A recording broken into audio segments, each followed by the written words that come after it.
वो जो 1% हाइक की तरफ बढ़ रहे थे, आई मीन क्या 1 से कम इस बात की पॉसिबिलिटी बन रही है अब? अ, हाँ, मेरे ख्याल से इंटरेस्ट रेट हाइक थोड़ी कम हो सकती है क्योंकि वेज मार्केट जो वेजेस हैं उन पे थोड़ा-सा रुकावट आई है और कंपनीज़ जो थोड़ा बहुत ले ऑफ शुरू हुई है, थोड़ी बहुत रिसेशनरी कंडीशंस दिख रही हैं। हालाँकि इन्फ्लेशन अभी भी काफ़ी हाई है और उसमें कोई ख़ास राहत नहीं आई है। जी, ये जो हाल फिलहाल में रिकवरी देखने को मिली है मार्केट्स में, उसको लेकर आप कॉन्फिडेंट हैं या फिर it's just a flash in the pan? मेरे ख्याल से ये ज़्यादा सस्टेनेबल नहीं है, शॉर्ट टर्म ही रहेगा। ये जो रैली है शॉर्ट टर्म ही रहेगी क्योंकि इस साल वॉलेटिलिटी रहेगी मार्केट्स में। मार्केट्स ऊपर जाएँगी तो फिर करेक्शन आएगी और नीचे जाएँगी ओवरसोल्ड, तो एक रेंज सी बन गई है। आफ्टर दिस बिग करेक्शन एक थोड़ी ट्रेडिंग रेंज में मुझे लगता है हम लोग रहेंगे। क्योंकि इन्फ्लेशन अभी बिल्कुल कंट्रोल में नहीं है। वॉर यूक्रेन रशिया का सिचुएशन अभी भी खराब है। गैस प्राइसेस, ऑयल प्राइसेस में थोड़ी राहत आई है, बट अभी भी एनर्जी सप्लाई डिसरप्शंस चल रही हैं, फूड सप्लाई डिसरप्शंस चल रही हैं।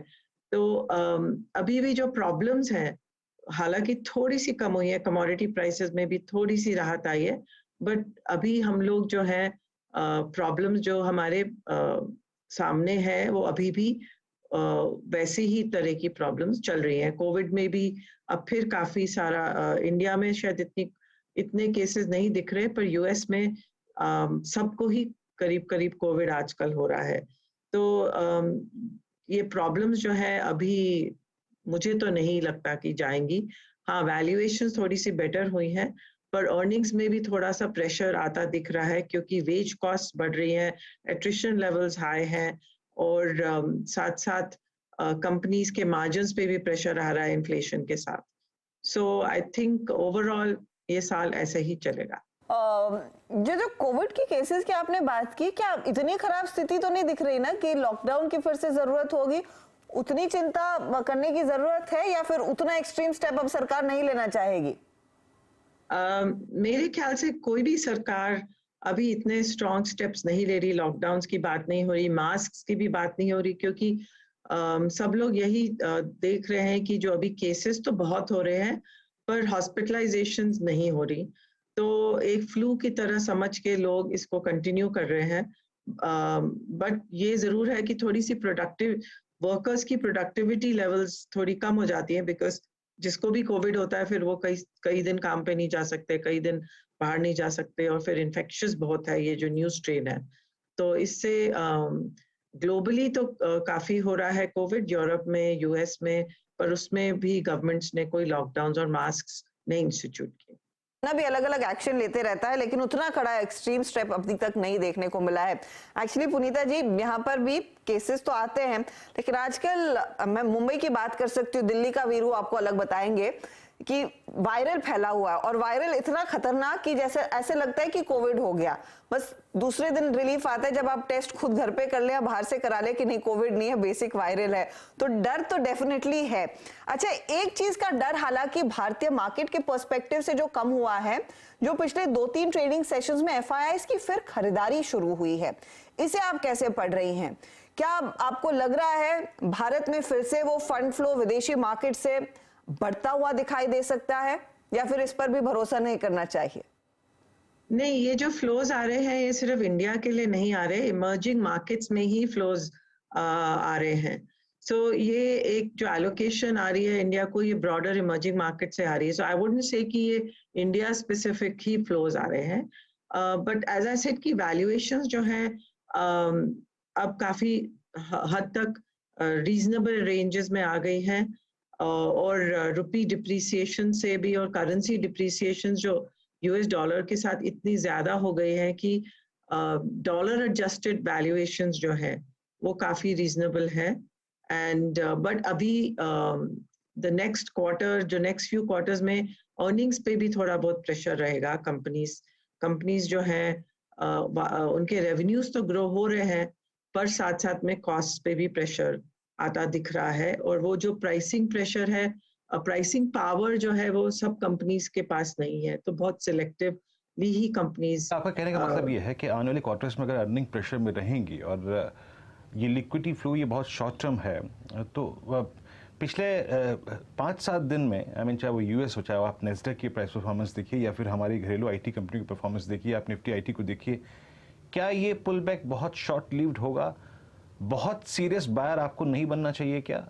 एक इन्वेस्टर के लिए राय क्या है आपकी? या फिर अगर उसका एक बहुत स्ट्रांग बाइंग का व्यू है तो आपको कम से कम नहीं तो 1-2 क्वार्टर्स की अर्निंग्स को और देखना चाहिए? आपका मत क्या होगा?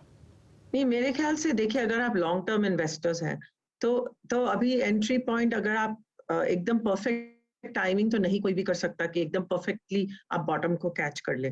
तो अगर अभी आप इन्वेस्ट करें तो आपको थोड़ा पेशेंट शायद रहना पड़े, क्योंकि लॉन्गर टर्म आई थिंक ये सिचुएशन थोड़ी रिजॉल्व हो जाएगी, क्योंकि इंटरेस्ट रेट्स जो बल्क ऑफ द इंक्रीजेस हुए हैं वो हो चुके हैं। अब may be 100 basis points max शायद इंक्रीज हो। तो अगर आप लॉन्ग टर्म इन्वेस्टर हैं तब आपके लिए ठीक है, या अगर आप बहुत शॉर्ट टर्म फोकस लेकर इन्वेस्ट कर रहे हैं तब आपको बहुत अलर्ट रहना चाहिए, क्योंकि मेरे हिसाब से ये जो रैली है अभी थोड़ी शॉर्ट लिव्ड ही रहेगी, क्योंकि प्रॉब्लम्स अभी भी हमारे सामने हैं। ओके। अच्छा पुनीता जी, जब आप कहती हैं कि प्रॉब्लम्स हमारे सामने हैं और अभी आपने भारत में अभी हमारे जो लगभग 1/3 of the earning season is went through, I mean जिस प्रकार के नंबर्स आए हैं अब तक, आपने आईटी के नंबर देखे होंगे मैम, आपने बैंक्स के नंबर्स देखे होंगे, बैंक्स के नंबर आपको कैसे लगे? और बैंक्स ने इंडिविजुअली बहुत सारे ऐसे स्टॉक्स हैं जिन्होंने पार्टिसिपेट नहीं किया इस अपस्विंग में, इक्का दुक्का को छोड़ के।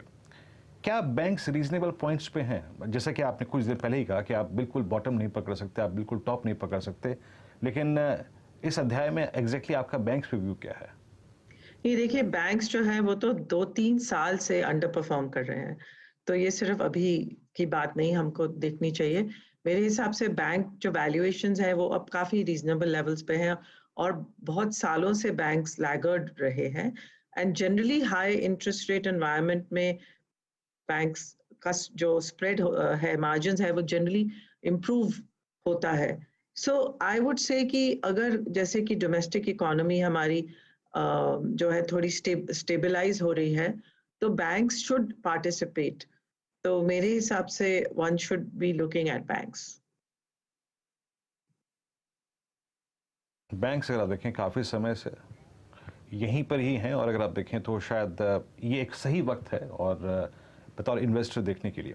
अच्छा मैम, 1-2 स्पेस जिन्होंने CY20 में 21 में और अच्छा पैसा बना के दिया, जिन्होंने जिनकी अर्निंग्स अब तक काफ़ी अच्छी खासी रही थी, पता नहीं आप अपना व्यू शेयर करना चाहेंगे नहीं करना चाहेंगे, लेकिन उसमें केमिकल्स थे, उसमें फार्मा बहुत सब्सटेंशियल थे, आईटी का जिक्र आपने कर दिया, फार्मा में काफ़ी सब्सटेंशियल डिप हो चुका है, and again with this Covid numbers rising, और केमिकल स्पेस, ये बास्केट आपको कैसी लगती है इस वक्त? फार्मा तो लॉन्ग टर्म आई थिंक बहुत ही सेक्युलर थीम है।